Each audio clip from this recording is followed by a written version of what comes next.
దేశమంతటా ఎవరు ఆపగలుగుతున్నారు బీజేపీని? కేవలం బలంగా ఉన్న ప్రాంతీయ నాయకులు ఆపగలుగుతున్నారు తప్ప కాంగ్రెస్లో ఆ పరిస్థితి లేదు.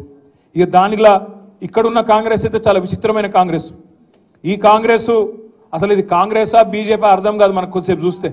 आप एक मिनट सोचो ऊपर राहुल गांधी है दिल्ली में, उन्होंने क्या बोलते? चौकीदार चोर है बोलते, चौकीदार चोर है अंटाడు. మరి ఇక్కడున్న రేవంత్ రెడ్డి ఏమో नहीं चौकीदार नहीं है इनो, चोर नहीं है इनो, हमारे बड़े भाई है.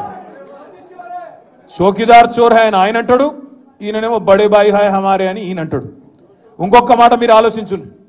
అదానీ ప్రధాని, अदानी के लिए काम करते प्रधानी एंड राहुल गांधी अंटाడు. अदानी के लिए काम करते प्रधानी राहुल गांधी का बोलना है. यहां पे रेवंत रेड्डी क्या कर रहे? जाके अदानी से गले मिलते दावोस में, क्योंकि ठंड ज्यादा है वहां पे, गले मिल लिए, वहां डील कर लिए, दोनों कस के पकड़ लेके फोटोग्राफ ले रहे. అంటే అదాని దొంగనా దొరనా చెప్పు మరి నువ్వు. మీ రాహుల్ గాంధీ ఏమో అదాని మంచోడు కాదంటాడు, రేవంత్ రెడ్డి మాత్రం అదాని సక్కటోడు సొక్కం మనిషి ఈయన చెప్తాడు. गुजरात मॉडल बेकार है, फेक है, ये राहुल गांधी का बोलना है. अब यहां पे हमारे छोटे भाई नरेंद्र मोदी के छोटे भाई रेवंत रेड्डी का बोलना है कि तेलंगाना को मैं गुजरात के रास्ते पे ले जाता हूं, गुजरात मॉडल बनाता हूं అని ఇక్కడ ఈయన మాట్లాడుతాడు. लिकर स्कैम कुछ नहीं है, अरविंद केजरीवाल को अरेस्ट करना ना इंसाफ है, ये अच्छी बात नहीं है అని రాహుల్ గాంధీ అంటాడు. ఇక్కడ రేవంత్ రెడ్డి ఏమంటాడు? नहीं लिकर स्कैम है, कविता को पकड़ना अच्छी बात है అని ఈయన అంటాడు. కాంగ్రెస్లోనే రాహుల్ గాంధీకి రేవంత్ రెడ్డికే ఒక శృతి లేదు. ఈయన ఇవాళ బీజేపీ పాట పాడుతున్నాడు. ఇక్కడ ఉన్న ఆయన రేవంత్ రెడ్డి మీరు యాద పెట్టుకోండి, ఇలా రాసి పెట్టుకోండి. పార్లమెంట్ ఎన్నిక తర్వాత ఈ రేవంత్ రెడ్డి అంటాడు, ఎందుకంటే కాంగ్రెస్ గెలవది పీకది, వాళ్ళతో ఏం కాదు, దేశంలో ఊదు కాలది పీరు లేవది, వాళ్ళతో ఏం కాదు, 40 సీట్లు కూడా దాటే పరిస్థితి లేదు. 40 సీట్లు దాటకపోతే వెంటనే జంప్ అయ్యే మొట్టమొదటి క్యాండిడేట్ ఈ దేశంలో ఎవడన్నా ఉన్నాడా అంటే ఈ రేవంత్ రెడ్డి. మళ్ళా మొత్తం ముఠా కట్టుకొని ఈ నాగేందర్ను బిగేందర్ అందరిని తీసుకొని బీజేపీలకు జంప్ అయ్యే మొదటి క్యాండిడేటు ఇదే రేవంత్ రెడ్డి. మీరు రాసి పెట్టుకోండి. నేను ఇప్పటికీ ఒకసారి కాదు 10 సార్లు అన్నా ఈ మాట, ఒక్కసారి అనలే ఈ మాట 10 సార్లు అన్నా. నేను అన్న ప్రతి చిన్న మాటకు స్పందిస్తాడు రేవంత్ రెడ్డి. గిట్లనో గట్లనో అంటే అన్నిటికి స్పందిస్తాడు. కానీ బీజేపీలకు పోతావాడ, నువ్వు బీజేపీలకు పోతావు అనే ఆరోపణ నేను పెడితే 10 సార్లు అంటే కూడా ఒక్కసారి కూడా ఇప్పటివరకు ఒక్క మాట చెప్తలేడు. నేను ఓను బై, నేను జీవితాంతం కాంగ్రెస్లోనే ఉంటా అని ఒక్క మాట పొరపాటున మాట్లాడతాడా? మాట్లాడాడు. ఆయన మాటలు ఎట్లున్నాయో మీరు చూస్తున్నారు. ఏం మాట్లాడుతున్నాయన ముఖ్యమంత్రి కూడా అట్లా మాట్లాడచ్చా? సెక్రటేరియట్ పోతాడు, నేను ఇక్కడ లంకె బిందెలు ఉంటాయనుకొని వచ్చినా లంకె బిందెలు లేవు, ఖాళీ కుండలు ఉన్నాయి అంటాడు.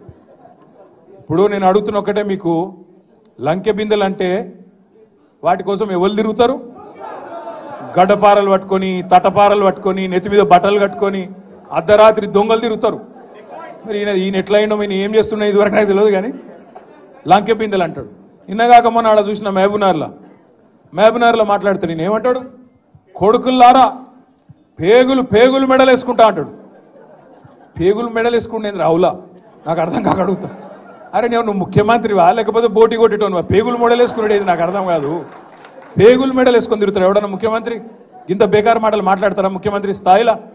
ఇంకా అంటుండు జేబుల కత్తెర పెట్టుకొని తిరుగుతున్నా నేను అంటాడు. జేబుల కత్తెర పెట్టుకొని ఎవడు తిరుగుతాడే? పక్కా జేబు దొంగలు తిరుగుతారు గసంటోడు. అయ్యా రేవంత్ రెడ్డి గారు, జేబుల కత్తెర జర పైలం అటు ఇటు అయితే డేంజర్ ఉంటుంది సుమా, చాలా డేంజర్, జాగ్రత్తగా పెట్టుకోండి.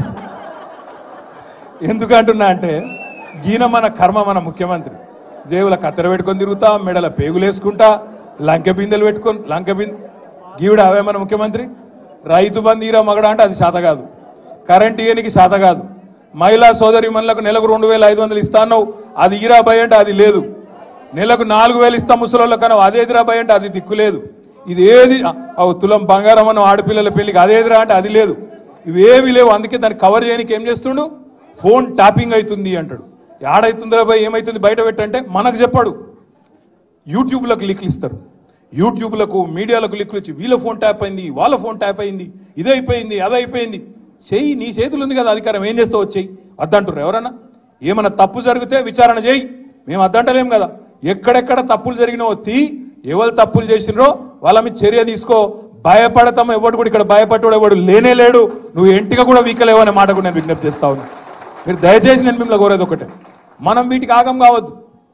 ఈ 100 రోజులల్లా అస్సలు పనిచేసే తెలివేమో లేదు, కరెంట్ ఇచ్చే ముఖం లేదు, మంచిళ్ళు ఇచ్చే ముఖం లేదు, రైతు బంద్ చేసే ముఖం కాదు, రైతులు చస్తుంటే రైతుల పొలాలు ఎండుతుంటే ఆయన పోయే తెలివి లేదు. ఓదికు ఇసుక దందా, ఓదికు రైస్ మిల్లర్లను పిలిచి బెదిరించుడు, ఓదికు క్రషర్లను పిలిచి బెదిరించుడు, ఓదికు బిల్డర్లను పిలిచి బెదిరించుడు, మాకు పార్లమెంట్ ఎన్నికలకు పైసలు కావాలి, ఢిల్లీకి కప్పం కట్టాలి అని 2000 కోట్లు ఇప్పటికే మెల్లగా జమ చేసుడు. ఆ జమ చేసుడు బయటికి రాకుండా ఏం చేయాలి? ఇగో ఫోన్ ట్యాపింగ్ అవుతుంది, ఇగో ఈ స్కామ్ అవుతుంది, గొర్రెల స్కామ్ అవుతుంది, బర్రెల స్కామ్ అవుతుంది అని టీవీలలో తిప్పాలి, మన నెత్తులని ఖరాబ్ చేయాలి. అసలు కథ ఏంది? కిందనేమో ఇసుక స్కామ్లో ఒక మంత్రి దొరుకుతాడు, ఇంకో దగ్గర రైస్ మిల్లర్లు ఇంకో మంత్రి బెదిరిస్తాడు, ఇంకో దగ్గర క్రషర్ల మీద దాడులు చేసుకుంటా అక్కడ పైసలు వసూలు చేస్తారు, ఇక్కడ బిల్డర్ల మీద దాడులు చేసుకుంటా ఇక్కడ పైసలు వసూలు చేస్తారు. నేను అడుగుతున్నా రేవంత్ రెడ్డి, హైదరాబాద్ పరిధిలో ఇలా నువ్వే మున్సిపల్ మంత్రివి, నేను ఇదివరకు మొన్నటిదాకా నేను డిసెంబర్ దాకా నేను మంత్రిగా ఉంటి కాబట్టి నాకు తెలుసు డిపార్ట్మెంట్లో ఏం జరుగుతుందో నాకు కూడా తెలుసు. ఇవాళ నేను అడుగుతున్నా, గత 3 నెలలుగా హైదరాబాద్ లో బిల్డింగ్ పర్మిషన్లు ఎందుకు వస్తలేవు? ఏ కారణం చేత బంద్ పెట్టినావు? బిల్డర్లను పిలిచి బెదిరించి మీరు పైసలు కడితేనే పర్మిషన్ ఇస్తా అంటున్నమాట వాస్తవం కాదా? ఢిల్లీకి 2500 కోట్లు నువ్వు సామంతరాజు కాబట్టి ఢిల్లీకి కప్పం కట్టాలి కాబట్టి ఇవాళ అక్కడ 2500 కోట్లు జమ చేసి కట్టినమాట వాస్తవం కాదా? ఇవి దోపిడీ సొమ్ము కాదా? ఇలా నువ్వు మాట్లాడతావు ఈ తప్పు జరిగింది ఆ తప్పు జరిగింది అని బోగస్ ముచ్చట్లు, కేసీఆర్ని తిట్టుడు, అడ్డమైన ఛానళ్లలో ప్రచారాలు చేసుడు, పబ్లిక్ దిమాక్ అంతా ఫిరాయించిపోయేటట్టు అడ్డమైన మాటలు మాట్లాడు, అసలు మాటలు మాట్లాడు. ఈ మధ్యలో మీరు తెలుసు హైదరాబాద్లో ఏం జరిగిందో పద్మారావు గారికి కూడా మన కేసీఆర్ గారు చెప్పినారు, గోపి గారు కూడా చెప్పినారు. హైదరాబాద్లో మనం ఉన్నప్పుడు 20,000 లీటర్లకు ఫ్రీ నీళ్ల కోసం 11.5 లక్షల మందికి దగ్గర 11.5 లక్షల కుటుంబాలకు 20,000 లీటర్లకు ఫ్రీ నీళ్లు ఇచ్చినాం.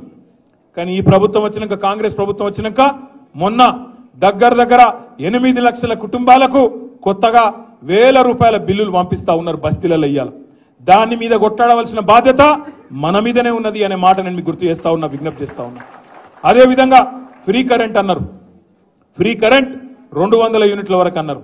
మరి ఈరోజు ఏమైతుంది? ఇళ్లల్లా కిరాయినోళ్ళకేమో వర్తించది, ఓనర్కు మాత్రమే ఇస్తాం అని చెప్పి ఇలా కిరాయినోళ్లకు ఇయ్యకుండా అందరికి ఇస్తామని మొదలు చెప్పిండ్రు.